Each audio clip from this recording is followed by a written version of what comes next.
देश की जनता ने तीसरी बार मोदी जी की सरकार बना दी, लेकिन उनके हिस्से में क्या आया? यह बजट अगर आप देखेंगे तो देश के करोड़ों लोगों को निराश करने वाला बजट है।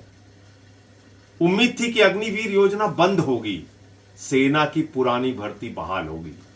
उम्मीद थी कि किसानों के एमएसपी दोगुना होगी। उम्मीद थी कि व्यापारियों को राहत मिलेगी, माताओं बहनों को, देश के लोगों को महंगाई से राहत मिलेगी। हर वर्ग निराश हुआ है। और इतना ही नहीं, जो बजट का हिस्सा था वो हर महत्वपूर्ण विभागों में कम किया गया है। सबसे पहले बात करते हैं सेना की। भारत की सेना हम सबके लिए गर्व और गौरव का विषय है। पिछले साल कुल बजट का 9.6% सेना का बजट निर्धारित हुआ था। इस बार कुल बजट का 9.4% सेना का बजट निर्धारित हुआ है। बात करते हैं एग्रीकल्चर की, कृषि क्षेत्र की। कुल बजट का 3.20% बजट कृषि क्षेत्र के लिए निर्धारित हुआ था। पिछले साल, इस साल वो घटकर 3.15% निर्धारित हुआ है। बात करते हैं स्वास्थ्य की। पिछले साल स्वास्थ्य का बजट था पूरे देश के कुल बजट का मात्र 1.97%, यानी 2% से भी कम हिंदुस्तान का स्वास्थ्य बजट था। लेकिन अफसोस है कि इस साल उस स्वास्थ्य के बजट में भी कटौती की गई है और अब स्वास्थ्य का बजट घटकर हो गया है 1.85%। पिछले साल ट्रांसपोर्ट में जो बजट का हिस्सा था वो था 11.48%, वो भी घटाकर इस बार 11.28% कर दिया गया है। खाद की सब्सिडी, बड़ी चर्चा होती है इसकी कि किसानों के लिए मिलने वाली खाद पर छूट दी जाए। बार बार ये मांग करते हैं हम लोग। वो खाद की सब्सिडी भी घटा दी गई। पिछले साल वो बजट का 3.89% था, इस बार घटाकर 3.4% कर दिया गया। पेंशन, एक तरफ देश के करोड़ों कर्मचारी मांग कर रहे हैं कि पुरानी पेंशन की बहाली की जाए। लाखों लोग सड़कों पर प्रदर्शन कर रहे हैं।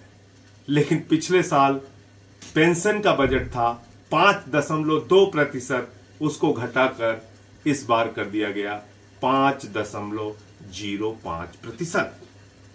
तो हर उस क्षेत्र में जिससे लोगों को राहत मिल सकती है, उसमें बजट में कटौती की गई है। आप अंदाजा लगा सकते हैं सरकार की प्राथमिकता क्या है। सरकार की प्राथमिकता है अपने कॉरपोरेट घरानों को राहत देना, उनका टैक्स नहीं बढ़ाया गया। सरकार की प्राथमिकता है देश के छोटे लोगों को कर्ज के बोझ के तहत, टैक्स के बोझ के नीचे दबाना। और इसीलिए आपने देखा होगा शॉर्ट टर्म इनकम गेन और लॉन्ग टर्म इनकम गेन पर टैक्स बढ़ा दिया गया। शेयर बाजार में 10 करोड़ निवेशक, लगभग 30 करोड़ परिवार अगर संख्या उनकी मिला ली जाए तो होते हैं, उसमें शॉर्ट टर्म इनकम गेन पर 15% से टैक्स बढ़ाकर 20% कर दिया गया और लॉन्ग टर्म इनकम गेन पर 10% से बढ़ाकर 12.5% टैक्स कर दिया गया। और आज इसी के कारण आपने देखा होगा कि शेयर मार्केट धड़ाम से गिर गई। अब बात करते हैं जिस मुद्दे पे सबसे ज्यादा ढोल पीटा जा रहा है, सबसे ज्यादा हल्ला मचाया जा रहा है। इंटर्नशिप दे दिया, इंटर्नशिप दे दिया, करोड़ों के इंटर्नशिप दे दिया, करोड़ों के इंटर्नशिप दे दिया। ये कितना हास्यास्पद है। इस देश के युवाओं का कितना बड़ा मजाक उड़ाया जा रहा है। दिल्ली के अंदर न्यूनतम मजदूरी है 17,380 रुपए और जो ये इंटर्नशिप स्कीम लागू हुई है, वो इंटर्नशिप स्कीम में 5,000 रुपए एक नौजवान को इंटर्नशिप के दौरान मिलेगा। और इसमें सरकार का कोई हिस्सा नहीं है। जिन कंपनियों में वो इंटर्नशिप करेंगे वो अपने CSR फंड का हिस्सा निकाल कर युवाओं को 5,000 रुपए देंगे। अब ये भी कितना मजाक है। कह रहे साहब 500 कंपनियों में 20 लाख बच्चों को हर साल इंटर्नशिप दी जाएगी, यानी कि करीब करीब 4,000 बच्चों को एक कंपनी में इंटर्नशिप दी जाएगी। कौन सी कंपनी है इस देश में जो 4,000 इंटर्न्स को रख सकते हैं?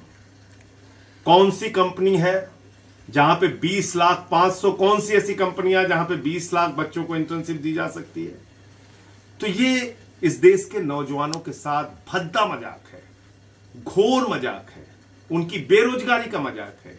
एक तरफ आप अग्निवीर योजना लाके सेना को ठेके पे रखते हैं, नौजवानों की पीठ पे छुरा मारते हैं। दूसरी तरफ इंटर्नशिप ये स्कीम लोगों को गुमराह करने के लिए, नौजवानों को सिर्फ एक झुंझुना पकड़ाने के लिए, वो भी 1 साल के लिए, जिसमें जॉब की कोई गारंटी नहीं, जिसमें कोई सरकारी विभाग में नौकरी मिल जाएगी इस बात की गारंटी नहीं।